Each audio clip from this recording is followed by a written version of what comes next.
everyone. Maybe we'll start meeting in person someday, but for now, this will do. We can be in the comforts of our home, which has its benefits. We don't have to travel too. I hope everyone has a great week ahead that they're looking forward to. So we've been working on the Solarize campaign for the county. We put out a request for applications. We were not required to do a formal RFP after some back and forth with the county attorney and some of the supervisors. We determined that. So we essentially did a short version of, hey Rick, how you doing? You're giving us a little peace sign there. I don't know if you're signaling something, but it's good to see you. So we put out a request. We got 3 proposals back, which were very strong. There was a problem with an email that we got for one of the providers, so they didn't get the request, and we figured that out and extended the timeline. We expect that 4th proposal to come in this week on Wednesday, perhaps. We'll turn that around really fast. We have a committee of the county task force which will evaluate that proposal. It looks like the supervisors, at least some of them, would like to see a presentation by the candidate provider or providers that are the recommended providers that the task force recommend. So this will take a little time. We will have a strong, certainly at least one really strong provider that has capacity on all 3 utilities in the county, and that's exciting. And there's also a lot of, I think, support for the campaign component and the outreach. So that's also exciting. We, as we've talked about before, we'd like to have towns that have not already started their own Solarize campaigns to bootstrap onto the county effort. And what we will do is we'll provide a document, a scoping document. We'll provide a draft resolution, which can be pushed to the town board in each of the towns, and then a scoping document. Scoping document is essentially what you submit to NYSERDA to get clean energy points and grant funding, and it describes the campaign, your goals, kind of what type of outreach you'll be doing as part of the effort, and this will be a collaboration between the providers and the municipalities. So the way we're envisioning this is we would have a county kind of wide effort, which can sign up people in any town, and any of the towns that already have a Solarize campaign or start one after the county effort begins will get credit for each subscriber. So there's a limited number of subscribers that are needed to pass a certain threshold to get funding. For the smaller towns, I believe it's 15, might even be 10. Someone correct me, someone knows this answer. And then for the county, it's 25. And you will receive as a town, I believe, $5,000 if you pass that threshold as a grant from NYSERDA, and get the thumbs up there from Michael. So I think that's right. And then 15,000 for the county. So we can double up essentially, and each town can participate. And as long as the person signing up is in your town, you'll get credit toward that minimum number. Of course, the goal is not to just pass the minimum threshold, it's to get many, many people to sign up. In addition to the NYSERDA grant, there are real benefits for the consumer, whether it's a company, an individual, or a municipality that's signing up. It's a 10% reduction on the solar energy that's subscribed to. So if you, it's a unified bill and you get a certain amount of credit based on your historic usage. And then there's fluctuation throughout the year and how much is produced off those solar panels. And you will get a 10% reduction on whatever solar capacity is credited towards your bill. And in addition to that, there's a $100, typically what we've seen, and we can't guarantee this will be the end result, but what we've seen offered in some of the initial proposals is a $100 credit, or not credit, but a bonus, essentially, payment to the individual subscriber or company or municipality, and another $100 that goes toward the municipality. So if we sign up 400 people in the county, which would be a big number, but I think it's achievable. If we sign up 400, that would mean $40,000 toward the county as additional funds that can be used. And I do not know how we will work out the municipal payment with the providers if we bootstrap. We haven't figured that out. What seems fair to me is we would split it. But we just have to make sure that we work that out. So it's a little unclear how that will work out. Essentially, we'll try to make it as easy as possible for folks in those towns that have not already started their campaign to bootstrap on top of the campaign that we'll be launching at the county level. One more thing I can say on timing, and then if anyone has any questions, we had hoped to pass this through the government committee last week. It's been delayed, as I said, and we were hoping it would be approved so we could start in the beginning of the new year with the campaign. And we're going to continue to push hard, but we're getting, I wouldn't say it's pushback, we're getting questions and a request for more information from some of the supervisors, including potentially a presentation at a board meeting by the provider or providers that we, the task force, recommend that they agree to work on the campaign with. So I think we're still roughly on that timeline. It may be delayed a little bit, and we're putting as much pressure on them and on the process as we can. We were unfortunately delayed earlier on with this question of whether we had to do an RFP or not. So that's where we're at. It looks promising, and we're pushing as hard as we can. Wonderful. That's great. Keep on pushing. Yeah. All right. My count is that we have 14 people on hand. So that's a good number. Colleen, did you have? Michael, I'm sorry, Colleen. Michael, can I just say one more thing? If Please. You, as an individual representing your town, would like to participate and bootstrap, please let me know. Of course, we'll try to keep everyone updated, and we'll communicate with everyone in every town that doesn't currently have a campaign, but just directly contact me so we can work together on a draft resolution. That's required. The town board will have to pass a resolution similar to what we're asking the county to pass to agree to launch the campaign with the providers that we choose, and then on the scoping document. All right. Thanks. Sorry, Michael. Oh, no trouble.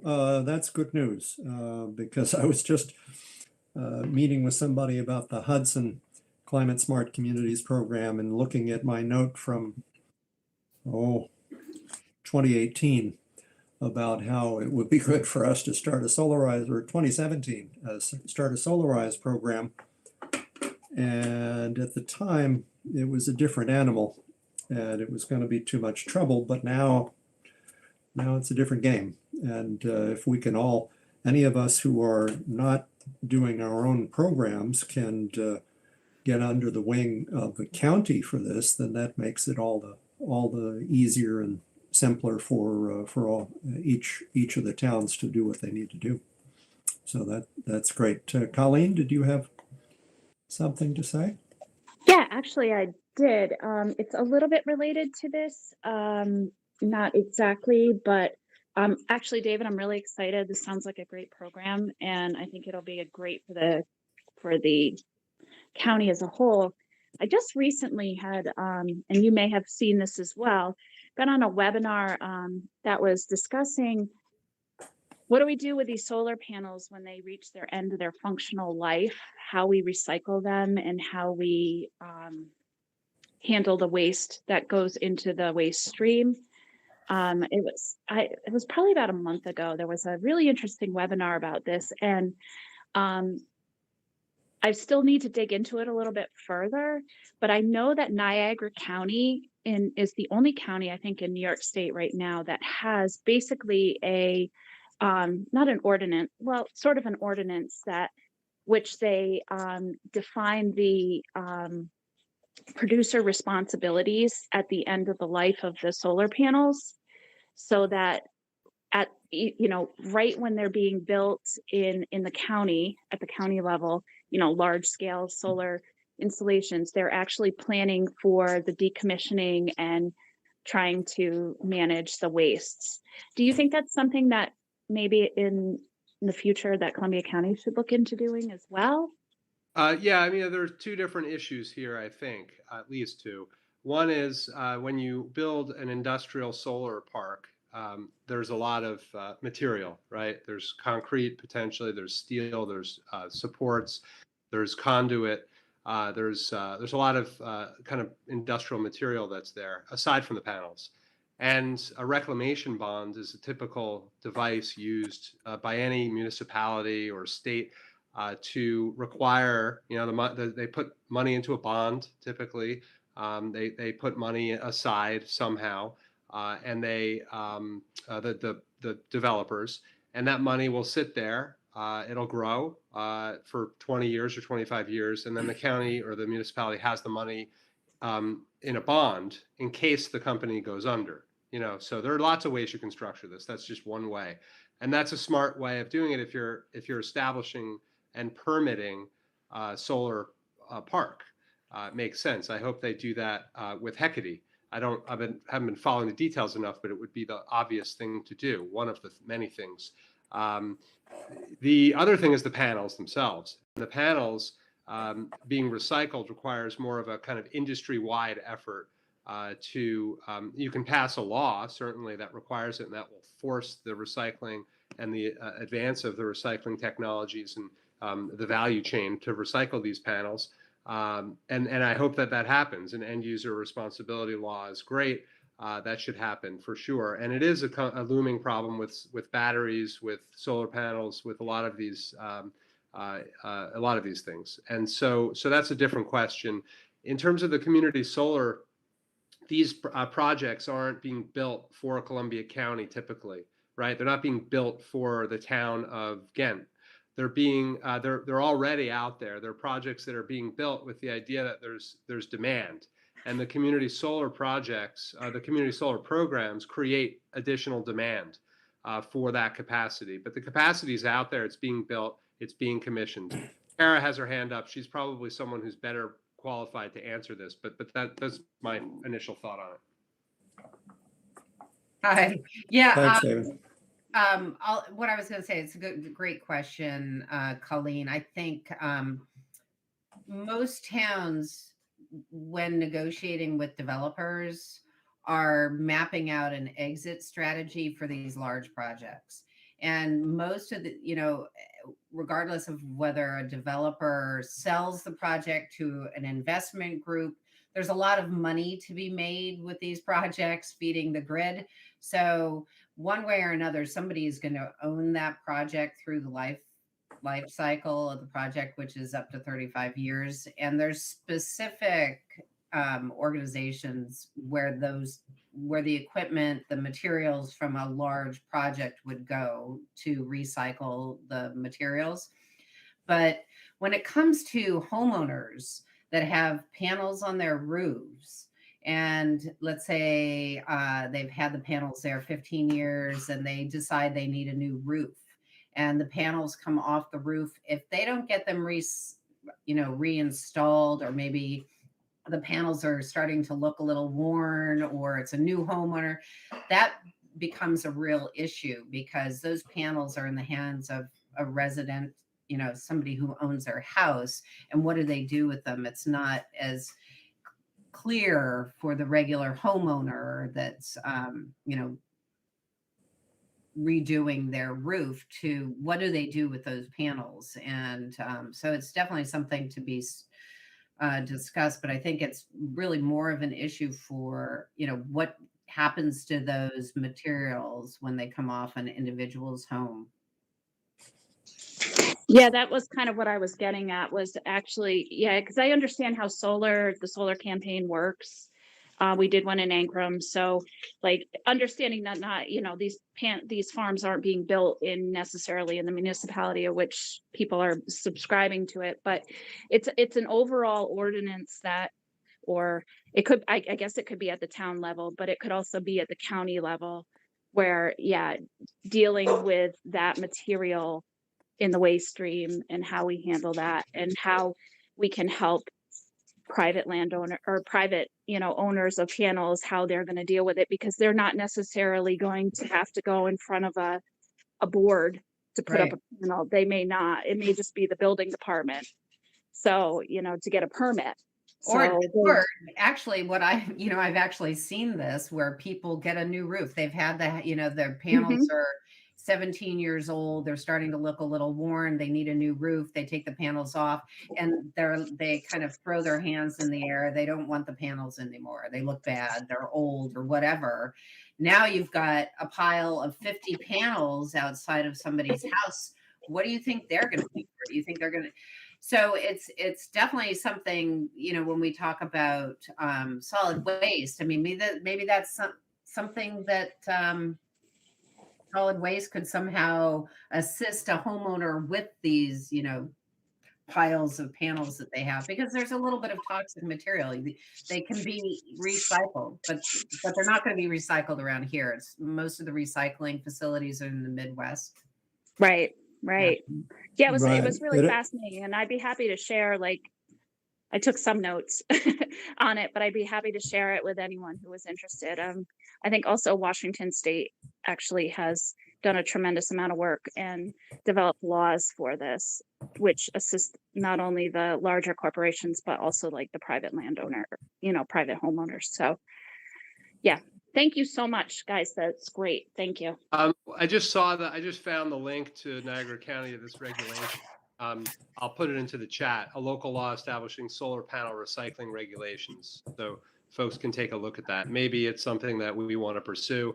It looks like, certainly worth looking at closely. And, maybe it's something that we can work on here in Columbia County as well. Yeah, well, it sounds like a major opportunity for somebody on a couple of different levels. One is that a panel that's 17 years old is not dead. No, it's not. It still generates plenty of electricity, and where you might have put it up 17 years ago and needed, a panel that was generating 200 watts, and that maybe, it deteriorated a bit, and now it's only 150. But if you can get those panels for $20 a piece, well, you're in business. And you put on 5 more panels and you get the same gross output that you did with 20, let's say, when they were originally put up. So they're not useless for the secondhand use. And I think there will be a market for such things, just like there is for used cars these days. It will maintain its value. There's no moving parts. There's nothing that spoils. So that's an opportunity. So I think we have enough people on board now. Maybe they could be donated to Habitat for Humanity, or That I think is a wonderful idea. We just need to educate them on the care of handling of big 4 foot by 6 foot pieces of glass. But other than that, there's work to be done. So I think we can go back to the regular order at this point and ask for approval of our meeting minutes from October. Anybody want to propose? All right, Bill and John Bradley, all in favor? Aye. Aye. Okay, anybody against? I don't think so. All right, thanks so much. So we heard a bit about Solarize Chatham and Ankrum, and certainly Colleen has gone through this in their territory. Is there any Solarize activity in the rest of the county that bears reporting on? Yes, in the village of Kinderhook. Very good. Yeah, we just got approval from NYSERDA for the grant of $5,000. Whoa. It's still going on till the end of the month, but we had enough people, so I submitted the request and it came back. So now we're trying to put together plans to spend that money. So, Well, I can think of worse problems. yeah, me too. And Chatham was approved. They're continuing the campaign for a bit. And Austerlitz has launched a campaign. And Chatham is up to 50 or 60 signups. Yep. So I think we're at 58 or 50. Yeah, 58. cool. All right. And Austerlitz had 18 over the weekend. So they're off to a rip-roaring start. I have to say, you know, when there's the local champions like the climate smart committees, you all that are here, and those that are using solarized campaigns, the secret is, you know, getting a few individuals that grasp how it works, that feel confident in talking about it, and then just spreading the word. It's so much of it is organic. Yeah. Well, thank you. I was just going to ask if you had any suggestions on promotional materials, but I think that's a fundamental one. Yes. What are the rules about how that money can be used, Bill? Well, we have to submit plans for some energy efficient or greenhouse gas emission reduction programs, but fairly simple ones. I mean, Okay. Tara Donadio gave us some suggestions already having to do with just like installing bicycle racks or light bulb exchange for LED light bulbs for the residents. You know, fairly simple things. It's not like she had said it's not like the bigger ones that we did a few years ago where we had we had to submit metrics as to how much greenhouse gas reduction there would be and what the return on the investment would be over a period of 20 years. You had to balance out certain things, and we had to help with that from a consultant that Tara connected us with. But she said this one is basically, you know, you have a plan that is, you know, energy efficiency improvements and greenhouse gas reduction type stuff that fairly broad criteria. Okay, thank you. You're welcome. Great. Anybody else on that? Okay, super. Now, David, you spoke about one aspect of the climate smart communities at the county level. Is there anything else you'd like to add to that mention of the program? Yeah, briefly, we're also working on a benchmarking project, which folks are familiar with, and Bill's been doing a lot of work there and heavy lifting, which is really appreciated. We have a small committee, and we're working to get more the information we need. So that's moving ahead. And we've been back and forth in conversations about a coordinator to help really kind of carry the administrative burden of this work and to help us expand what we're doing, get into grant writing and things like that to really take it to another level. As you, I think, know, we did a kind of an initial roadmap of actions this summer with the help of a Cornell grad student. So we have looked at a lot of different actions that we think are applicable and we'd like to be working on, but we need more capacity to help coordinate that. And we need a coordinator to qualify as a certified community when we finally apply. There was an offer of funding from CLC to support that because it was thought that there wasn't funding available within the county budget. And that discussion went on for many months, and there was a negotiation for, there was a memorandum of understanding that was being negotiated or discussed and drafted. And really after a long effort, there was a letter from the chairman Morel, that went out. And I believe the EMC was CC'd on that. The task force was, but that basically said we're going to go our own way here, and we're going to figure out a way to fund it ourselves. There was talk at one point about using a grant, a DEC grant for solid waste as part of the funding mechanism, and that didn't really work out. It didn't look very promising for this. It didn't work out, and now there's discussion of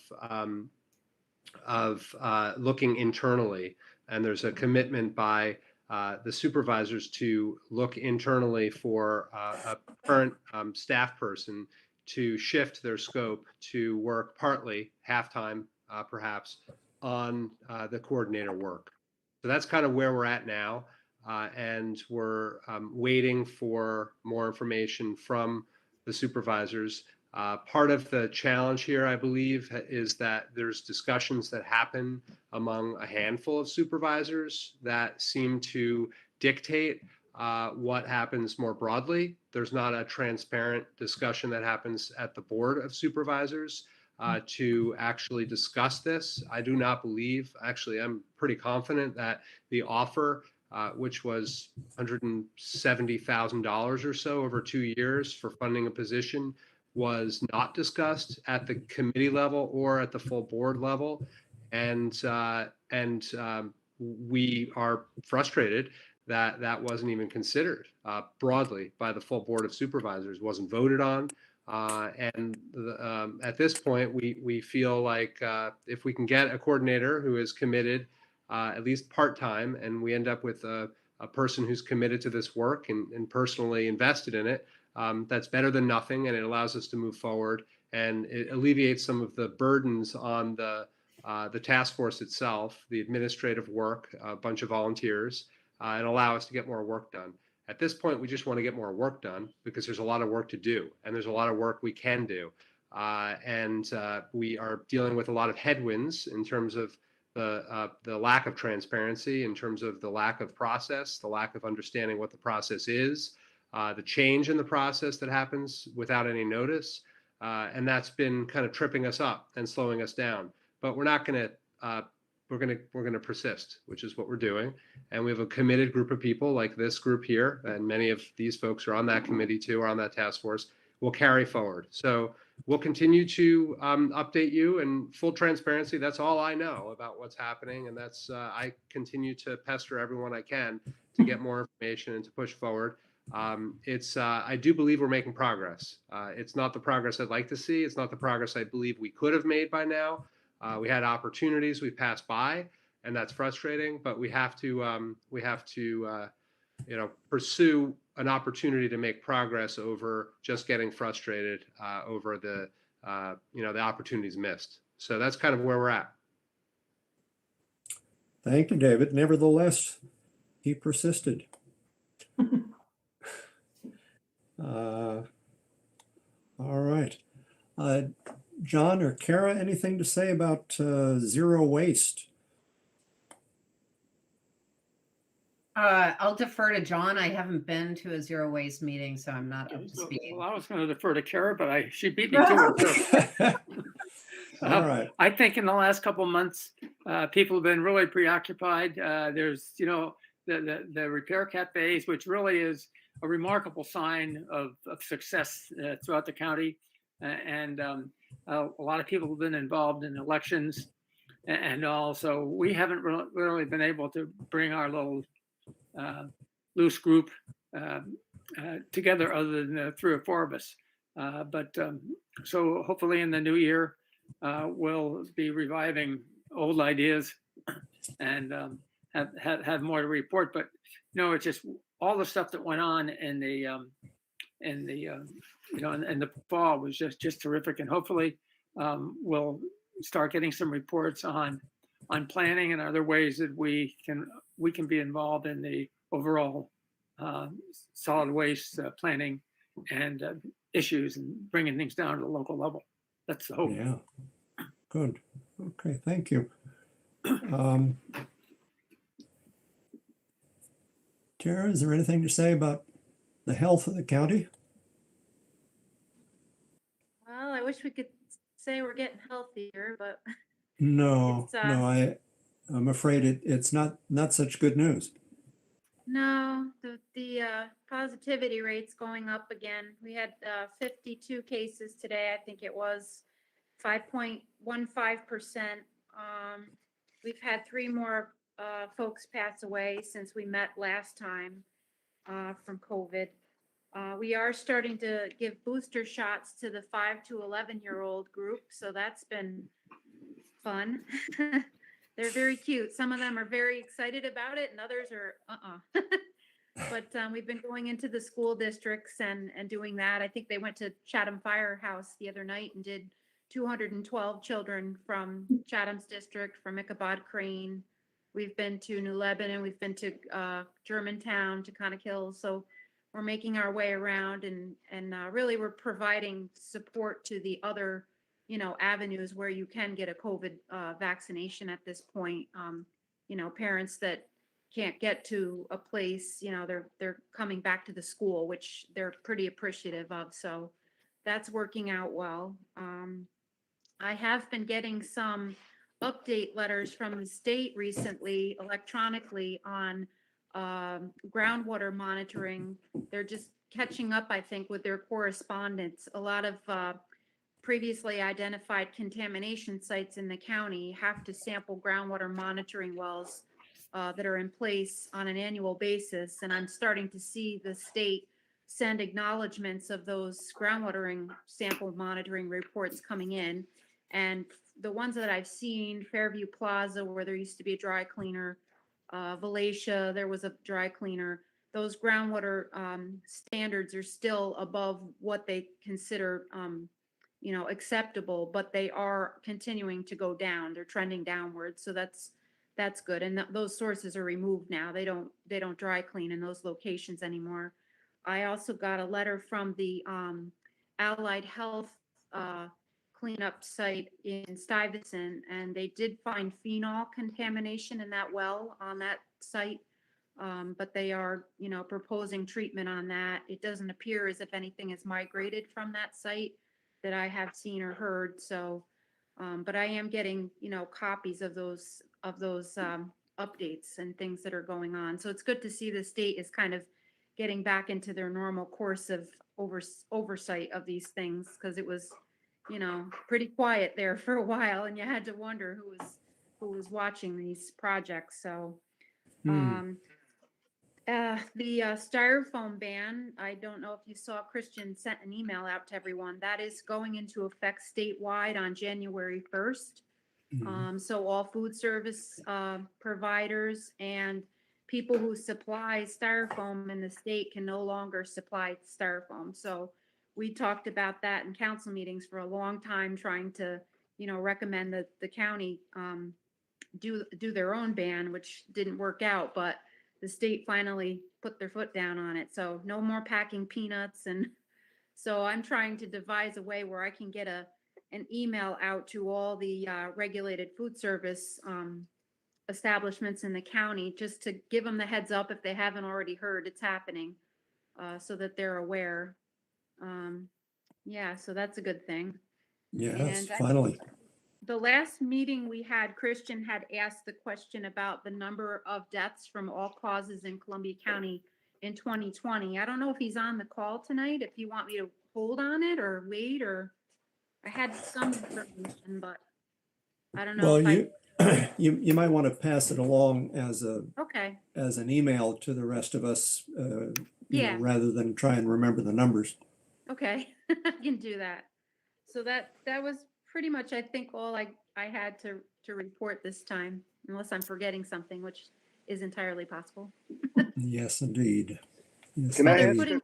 putting Tesla charging stations at the Stewarts in Greenport. I was pretty excited to see that. I think there's 6 or 8 of them. At first, I thought there was something wrong with their septic system, and I thought, uh-oh. No, that was Uh-oh. John Duran's group, Plug-in Station. They've been working on that. Oh, okay. Yeah. Well, I okay. asked with the girl in the Stewarts, and she said that Stewarts has nothing to do with those, that it's all Tesla. So, but it's good to see something. Tara, can I ask a question? Sure. So I've been closely following the whole Art Oh My pavilions in Chatham. And a lot of people were saying, why don't they require him to put in composting toilets if they're worried about the aquifers? and the runoff. Yeah. And so my understanding is that Columbia County has never addressed this issue, the Department of Health, but it would be Department of Health that would have to sign off on that. Yeah, I don't know. It's not part of the Appendix 75A, the wastewater treatment standards. It doesn't address composting toilets, so I'd have to ask the engineer in our office more about it because I don't know. I know that there have been some installed. I know that the Churchtown Dairy project put composting toilets in they're using them for their public restrooms in their store, which I don't know if they've really finished that project or fully opened. But Yeah, they work. have them. I've been there. Yeah, they are Yep. around. So Yeah. they are around. That's interesting. Yeah. Yeah. All right. So I think it's kind of a case by case. Maybe, I don't know, maybe it's the way the proposal, I'm not sure of the Art Omai's proposal, but yeah, they're out there. So there's not any kind of like a ban on having them or anything like that. But I know they're not in the state wastewater treatment standards as written. And I don't know offhand what year that was, but not in recent years. So that could be why. No, as long as there's some in the county, that means that, they're getting their C of O's. So Yeah. that's good to know.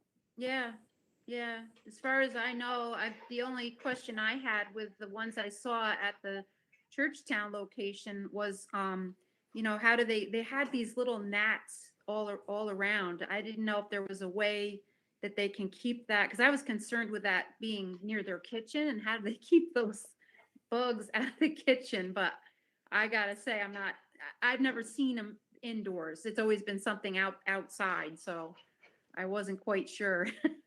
Right. Right. When I was there, it was too cold for gnats, but certainly you can put a little fan Yeah, that's true. inside that sucks the air out and would, Does deal with putting small lime insects. with Pardon lime me? do? I mean, they use lime for the odor, but does that do it? I think that'd screw up the. I think that would interfere with the normal composting. Yeah. Increase the acidity too much. Yep. Needs more research, but they're around. They're out there. Sure. Okay. I thought I might invite Sarah to say a few words about the event down at the Basilica this last weekend that she participated in. Would you like to say a couple words about that? Sure. Hey, yeah, that was a fun event. It was nice to see you there. And so Basilica, there was a groundbreaking, was it last Friday? It was Yes. very, very cold. I would just like to say that. Hoping I had another outdoor event today. I'm hoping today was the very last one. We can go indoors from now on. But this was Basilica is real in Hudson is really stepping up, and they have been for a while, but it was the groundbreaking on their I think it's called Basilica Green project. So Basilica's going net zero. They've received grants from NYSERDA and also from my office, from Department of State, through our downtown revitalization initiative. They're renovating, they're winterizing the building, they're adding solar, they're adding car chargers, they're getting rid of, I thought this was very interesting, is one of the first things that one of their earliest actions that they're going to take is to get rid of everything that's burning any sort of fossil fuel. So in their kitchen, they're getting rid of their gas-fired or propane, I'm not sure which, stoves, and replacing everything with induction. So it's a really exciting project. I encourage everyone to check out their website. Just Google. I could look for it and try to put it in the chat, but definitely just Google Basilica Hudson Green or Basilica Hudson. Yeah. But it's a really terrific project, and I think if Basilica can do this, I think it's going to be quite a model for for historic retrofits. And I mean, if a building like Basilica can go green, can go net zero, I think you'd be hard pressed to say there's any building that can't.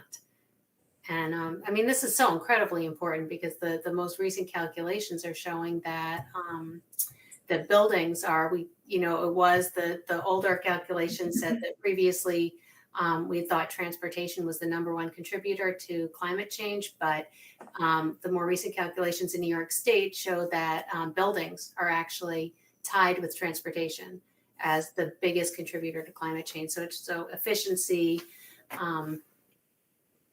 moving to not, electrification and efficiency are the two biggest, one of the most important things that we can do. So Good. Now, great. Now, for anybody who's out on the outer reaches of the county, if you haven't been to the Basilica, it's an old factory that's down on the waterfront in Hudson on South Front Street that is almost across the road from the Hudson train station, and probably built in the 1880s. They used to make a lot of different things there, including railroad wheels. really, And glue at one point. And a friend of ours did the initial renovation on the property, and then the current owners took over and took it to another level as a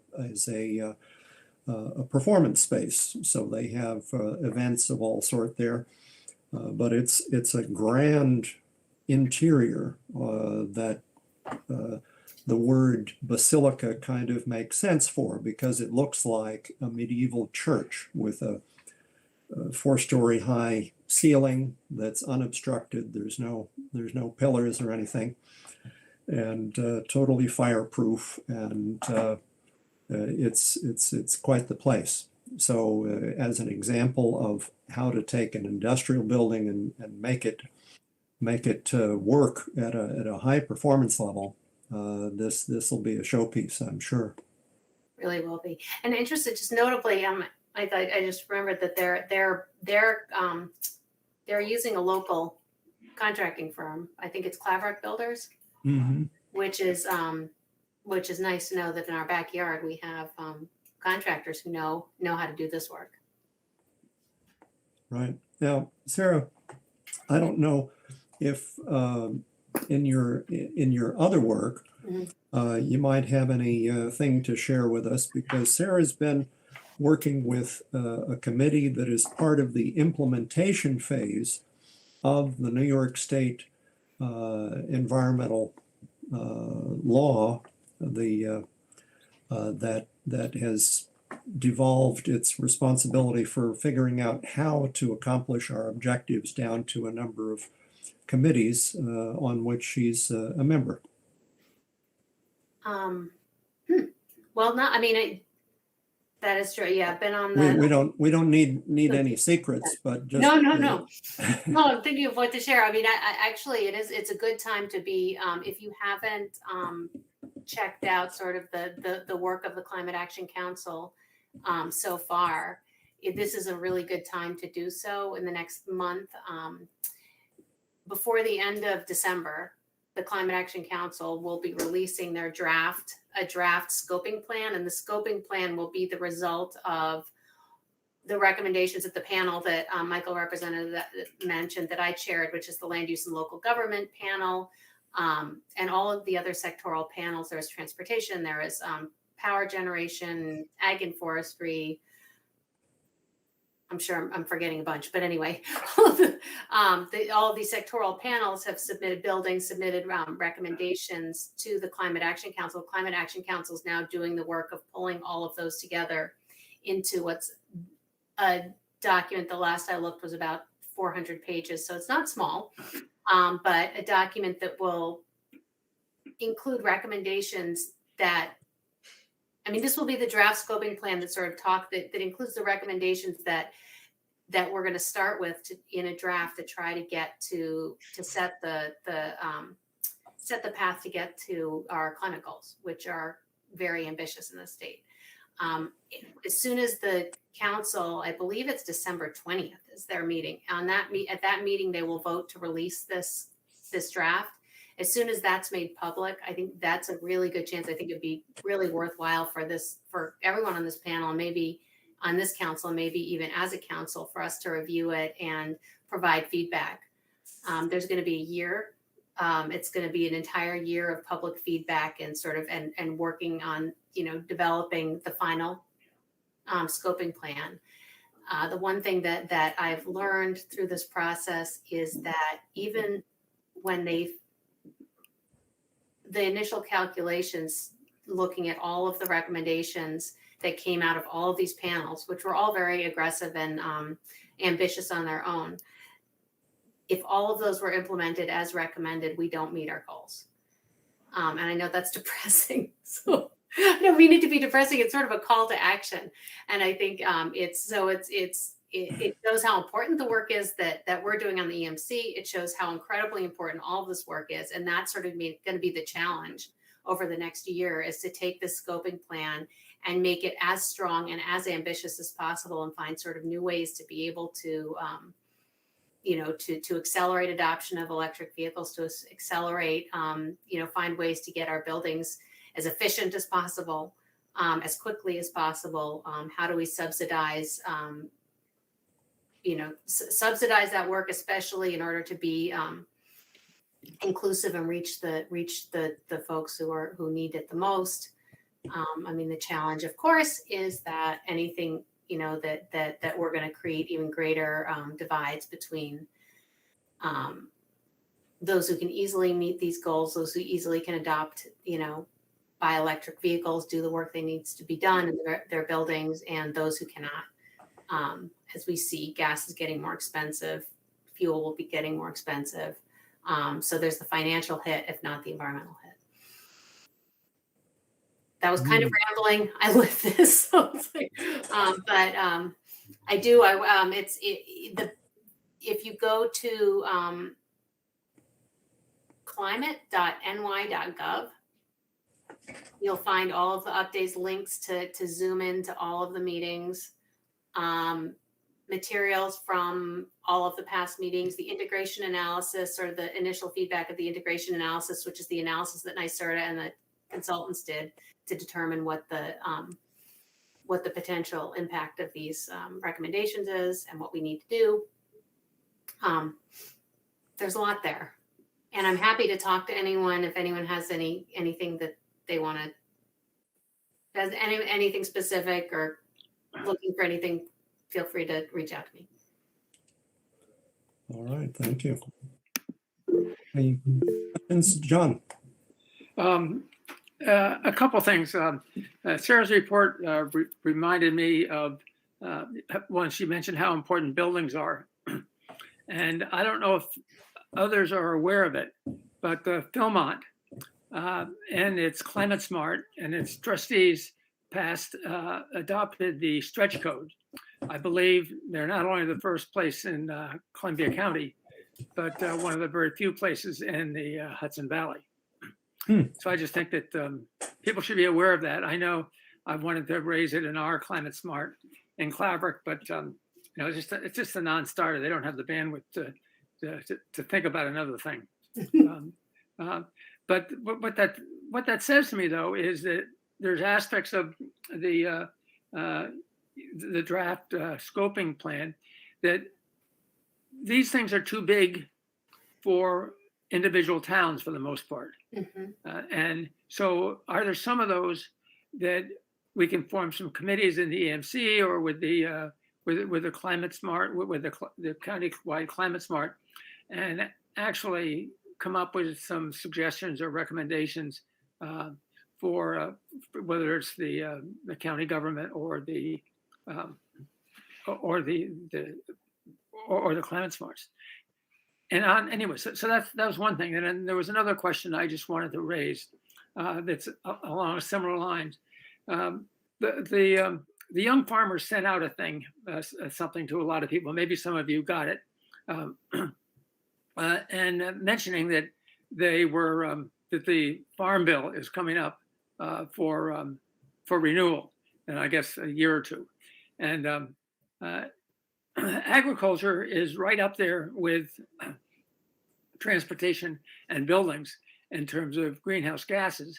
And there's so many subsidies in that industry that there's a lot of opportunity, although politically difficult, to redirect more of them to incentivize climate smart agriculture. And I'm just curious if there's other people around the county who are sort of interested in this. It's not something that you can do in your own town, at least not many of them, but we all have a lot of farms and some pretty phenomenal farms in the county. But if there are other people that are interested in that issue, I'm not particularly looking for another project to tackle, but I want to be a part of working with some other people to do that, because it's the kind of thing that perhaps, that's a sector of the economy that Climate Smart really hasn't related to too much. And it could be that it's spinning wheels, but it could be that there's an opportunity with the new farm bill coming up. So I just throw that out. I think, John, I think, can I, I don't want to lose the stretch code, the stretch energy code thing that you mentioned. That's great. I actually didn't know Philmont adopted it. That's awesome. That's terrific. I mean, that's really, foundational, I think, to some of the work that has to happen. And the state building code will get there, but adopting the stretch code is really important. And I wonder if, and you point out that, a lot of times localities just don't have the bandwidth to be able to deal with this, and enforcing the stretch code is different than enforcing the building code. It's harder. It's more, there's less support, sorry to say, from my agency, Department of State, because we focus mostly on the building code, but NYSERDA can help. And one of the things that happened that has come up that I've heard is counties can actually help and can even take on, and I don't know the details, so I'm speaking sort of off in. Counties can take on some of the work of, I think Tompkins County does this, some of the work of energy code and building code enforcement. Just an option, something to think about. Maybe it's something for the Climate Smart Committee to think about, or this committee, but it's definitely, it is a way that, I think there is a role for groups such as this, and for the county in general to support localities. I don't know anything about the farm bill. I'm sure somebody else here knows a lot more, although I certainly think you're right about that, and others might have something to say. But I would want to say quickly, take a look at the ag and forestry and the land use sections as soon as the recommendations, because there are stuff we can do at the state level too, and the local level to try to support green, climate friendly agriculture, and which can be, and small farms are the way to do it, really. Small farms are much more conducive of climate friendly agriculture than the very large ones. But I'll stop talking. I think Bruce has his hand up, and David. All right, Bruce. I just, for those of us who don't know, could you explain what the stretch code is? Do you want to, John? Well, I'm sure somebody could do a better job than I am, but the state comes up with a code that will become the operational code in 3 years. We're now 2 years into that, so we're only about a year and a half away. But that's what is now called the stretch code, which is a little bit stricter than what we have now. That will become law in a year or two, about less than 2 years. What does it define? Is it a building code? It's a building code, right? And if you adopt the stretch code in Climate Smart, you automatically get, I think, $10,000 or something. 15, I think. 15, even better. I know that. I'm proud of Philmont, which is in Claverick, but it has, and Tom Pano is largely responsible for it, because he probably knows as much about code as anyone, having been a former director of sustainability for the city of New York's design and buildings, whatever. But he persuaded his trustees, or at least enough of them, and the mayor wants to increase the quality of housing there, and wanted to accomplish a number of things. And they decided that it was a good move to start moving the town in another direction. So it's something worth looking into. And there's always political opposition, and it's a fascinating code. And I hope someday our town will grow up enough to see that things like that are useful. Great, David? Yeah, real quick. I mean, it's interesting what you say, Sarah, about the stretch code, being something, or the energy code, building codes being something the county can be involved in. I don't think it'll be something that we can pursue. It's pretty innovative at this point, but hopefully in the future we're able to think about those approaches. I mean, the general sense is that all of that, something that's off the table, and the county is not involved in any of those decisions. Which I think is the conventional wisdom, but not necessarily what has to happen in the future. So that's great. If there are any examples of that you know of, that would be great and really helpful to know about. On the farming side, County has one, so I'll get that. Tompkins County. Okay. I'll cool. get the information and send it to you. Okay, great. On the farming side, I do think that we, as an agrarian county, we have an opportunity. There are a lot of really innovative farms in the county and in the Berkshires and in the region. And I think that there's a real opportunity to demonstrate and model a lot of these practices, from silvopasture to biochar, something we make on our farm and we're experimenting with right now, to simple things like cover cropping on a conventional farm. Part of the key here is to connect the dollars to the farmer. So if there's a benefit, if we can monetize the benefit, and the farmer can take action to implement these projects that a lot of them are really planting trees, riparian buffers, and really restoring some of the ecology around the farm, which makes the farm more resilient to climate change, as well as provides more of a force for mitigation, for sequestering more carbon naturally. I think if we demonstrate these things in a way that is cost neutral for the farmers, we'll have a lot of momentum, and we can be a real model for other parts of the state and beyond. So I think there's a great opportunity here for us to work with conventional farms, organic farms, regenerative farms across the board, to implement practices that make their farms more resilient, and to do so in a way that's not going to cost them, not going to count against the bottom line, which is always so thin. So we should continue this dialogue, and we should get more experts from our county to educate us on these things. But there's great opportunity there. And I see that. I've always seen this as something that is not focused on in Climate Smart, not focused on in a lot of these programs. We tend to gravitate towards the technological solutions, towards the scaled solutions that are often come with as much industrial baggage as they do opportunity to solve the problems. And there are some simple solutions in front of us that we can make a lot of momentum on. Super. Colleen? Yeah, I think that's really, really important. I'm wondering if maybe one of us or whoever would like to might want to reach out to the Hawthorne Valley Farm, the Farmscape Ecology Program. They do a tremendous amount of research in, farming ecologically and biologically sound. So they could be a really good resource. Yeah. Indeed they are. Oh, Kara? Oh, I was just going to say, we have in our midst, we have some real success stories with farmers that even outside of Hawthorne that are doing, they don't have a big store. They're just doing their thing, and they're doing it successfully, and it's not breaking the bank. So I think that's one thing we should really delve into in the coming year, is to really highlight like we did in the Good Earthkeeping Award the year before last, was Chase Home Farms and Little Seed Gardens.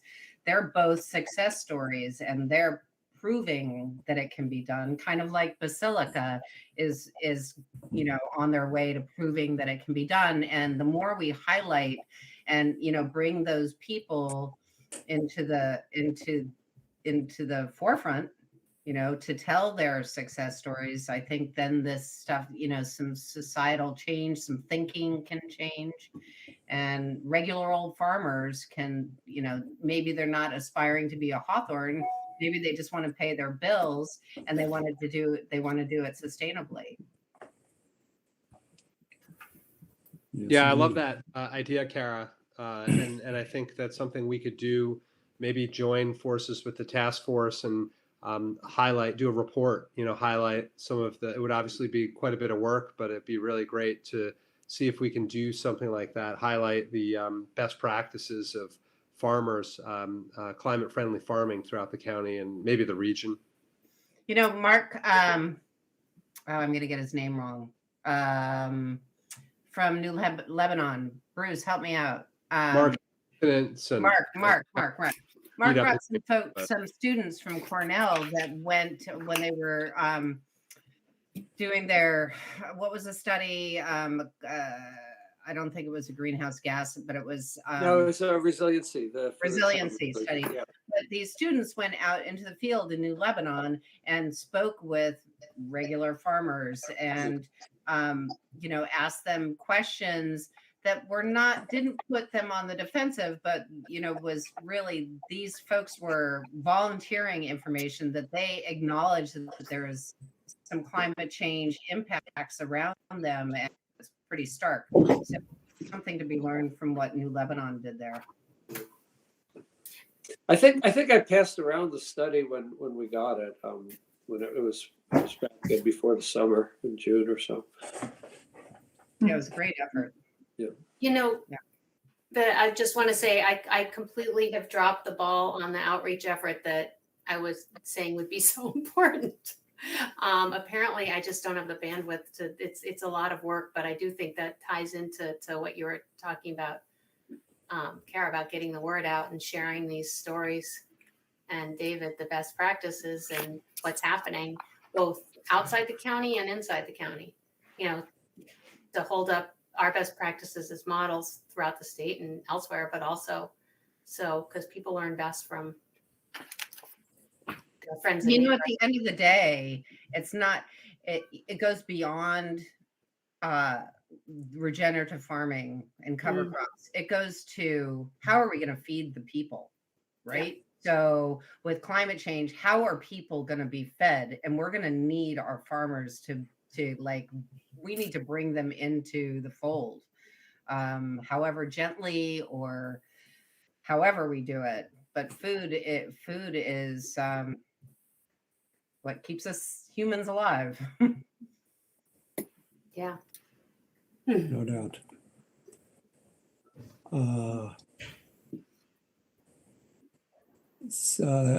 Is there anything else somebody would like to say?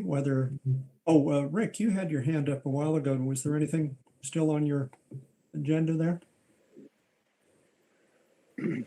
I just wanted to say that I attended the Chatham Town Board meeting and heard a presentation by a fellow named Mike DeWine about the stretch code. And I have to say that I thought he did a terrific job, but that the building department in Chatham was hostile to the stretch code. So, I think a little work is going to have to be done with the board of directors to overcome that. Yeah. In my experience, code enforcement officers tend to resist change, just in general. They, I spent a lot of time with our code enforcement guy here in Hudson, getting him to do things that were part of the Clean Energy Communities program to get training on the new energy code and to endorse the unified solar permit system. And there's an inertia there that you have to just be persistent and keep dripping, and eventually he would come around, but I just had to be patient with him. Yeah. Well, let's hope the Chatham board makes the decision nonetheless. All You right. know, we had a presentation in Austerlitz last year, and I guess my takeaway was the overwhelming sentiment was, oh my God, how are we going to force this on people, on builders, on contractors, on this little itty bitty economy? And, you know, I that was just my observation. Well, Yeah, I mean, the way it very works similar to though is Chatham. that when you're going to do some work, you apply for a building permit, and the code enforcement officer makes sure you conform to the code. And a city or a village adopting a stretch code, it becomes the code. It's not like it is an add-on that you surprise somebody with after they've got their permit or their C of O. It just becomes the norm. You submit plans, you say, well, you know, where's your this and that, and that's the standard by which the project is judged. Kara or Colleen. We've actually tossed this idea around in Ancrum about approaching the board and the building department about doing this. One of the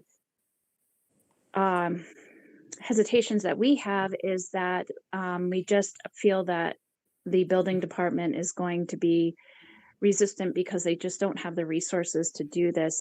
In our town, our building inspector or code officer is also our zoning enforcement officer. So they have to do not only all of the building code, you know, review, but they also are doing like a first crack at like site plan and everything that is involved with that. So we're very hesitant to actually even get to this topic in Ancrum because we feel like it's going to really get some negative energy, so to speak.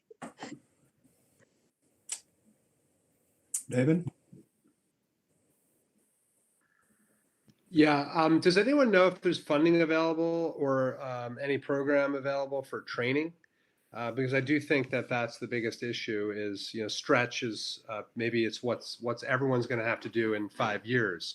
And we're ahead of the curve. That's the whole idea behind it.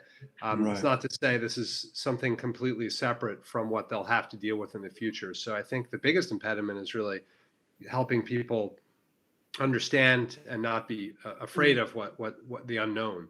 Right. And I wonder how effective it would be to bring in maybe a countywide training or a series of trainings for those that might be interested. We could push that instead of, you know, as a first step, instead of pushing the adoption as a first step. Right. But I mean, that's my understanding with our enforcement officer, that he gets told by his association of code enforcement officers what training he has to get every year. And if it's not on that list, then he has no interest in doing ad hoc trainings that is not required of him. So, you know, I think part of it is New York State. If they make this the norm statewide, then the issue about whether I'm required to do this training goes away. What is the timetable for this? Is it 5 years or is it in a year and a half? We don't know. Yeah. We don't know. I think it's less than 2 years. Okay. Because One of I the things remember that- people explaining Well, it to me. Sarah might know. Yeah, well, I actually am not sure I'm not sure where we are in the timetable. I mean, the stretch energy code it's not guaranteed to be the code that's adopted, but it's likely going to be adopted.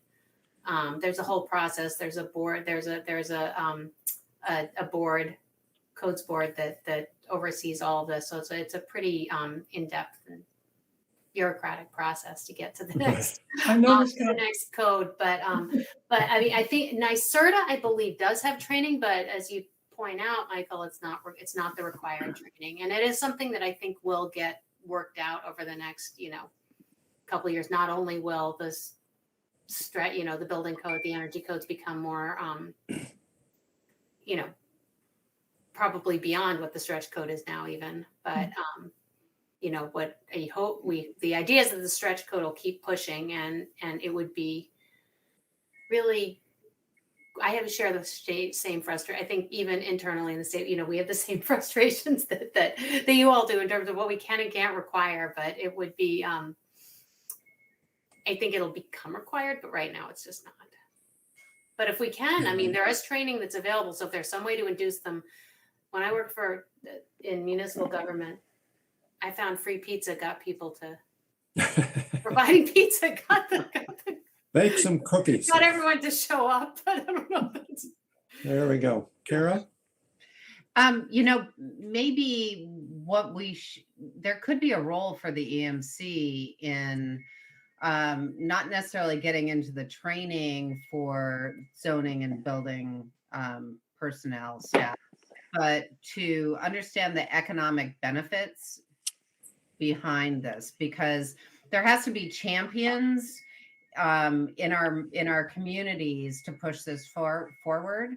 And I think if town board members or certain likely individuals understood the economic benefits, could convey that, because you have to, if we're going to make the rules more stringent in terms of zoning, what's in it for them, right? So if there were champions in the county or in these small little towns and they could, speak high level about the stretch code, they would be probably less resistant to even tackle the thought of approaching the topic whatsoever. That's what I saw. I was like, oh no, we can't tell builders, local builders what to do. We can't make this more difficult for them. It's political, suicide. But there's an economic benefit to all of this.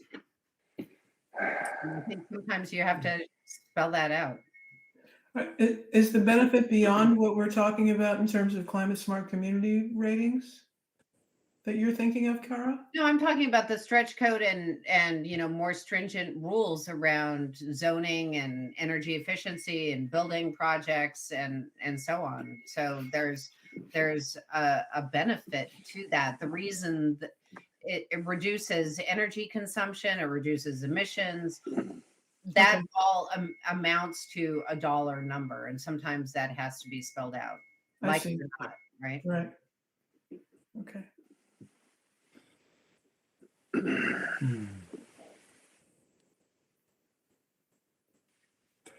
Is there an action item in there for the EMC? I'm happy to, beginning of the year, articulate something. Wonderful. Thank you for volunteering. Beginning of the All in year. favor, say aye. Q1. Here's it. All I'll right. give myself a 3-month. No, I'm happy to. I think it's, I like everybody says, it's probably coming down the pike, and for climate smart committees that can communicate this to their constituents, AKA their boards, their town board, and show the economic benefit and the environmental benefit, the carbon reduction benefits. That's knowledge is power, and so that would be my go-to process. Indeed. Well, you and I, Kara, have been working on communicating this to building owners for years, and what always comes up is the especially in a commercial building, is the disconnect between the developer and the eventual occupant of the building, which are two different interests at stake there. Mhm. The builder wants to do the job for the lowest possible initial cost, and whoever will then own the building or who will operate in the building wants more attention paid to the operating cost. So the two interests are, at least on the surface, in opposition Right. to one another. So the trick is finding a way to meld those so that the builder somehow gets points for reducing the operating cost. Hmm. That's the trick. Mhm. So, all right. That's all that's on my agenda. Is if there's nothing else to consider for this evening, I'll entertain a motion to adjourn. So moved. All right. Second. All right. I'll consider it passed. Happy Thanksgiving, everyone. Thank you, everybody. Yep, thank you. Happy Thanksgiving. holidays. Thank you. Keep We in don't touch. meet in December, right? No meeting in December? I hadn't really thought of it. What's the story, Maureen? We'll send you an email. We'll Okay. look at it.